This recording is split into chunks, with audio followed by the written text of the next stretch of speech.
ఇప్పుడు ఏ రేవంత్ రెడ్డి అయితే 10 సంవత్సరాలు కేసీఆర్ పాలనలో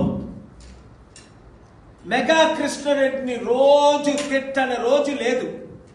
మెగా కృష్ణారెడ్డి గజ దొంగ, పెద్ద దొంగ, కాళేశ్వరం ప్రాజెక్టు.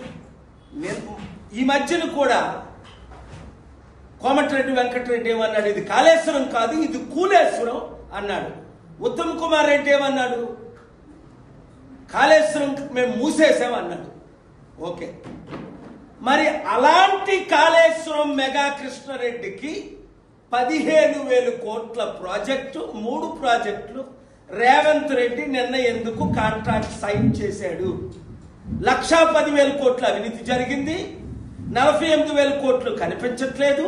తెలంగాణ ప్రజలకు 2 లక్షల కోట్లు అవినీతి అన్న ఈ రేవంత్ రెడ్డి ఇప్పుడు మెగా కృష్ణారెడ్డికి ఎందుకు ఇచ్చాడు అంటే క్లియర్. కాంగ్రెస్ పార్టీకి మెగా కృష్ణారెడ్డి ఎన్ని వందల కోట్లు బాండ్ల ద్వారా, మరి బ్లాక్ మనీ ఎంత ఇస్తున్నాడో లెక్కే లేదు. ఎందుకంటే కాంగ్రెస్ పార్టీ గెలాలంటే మొన్న 4,000 కోట్లు ఖర్చు అయిందట.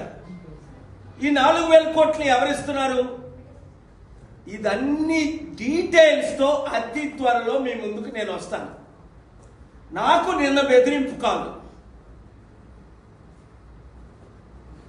మేము పెట్టింది ఫేస్బుక్ లో నుంచి తీసేమని, మెగా కృష్ణారెడ్డి గురించి మేము చేసినవి తీసేమని.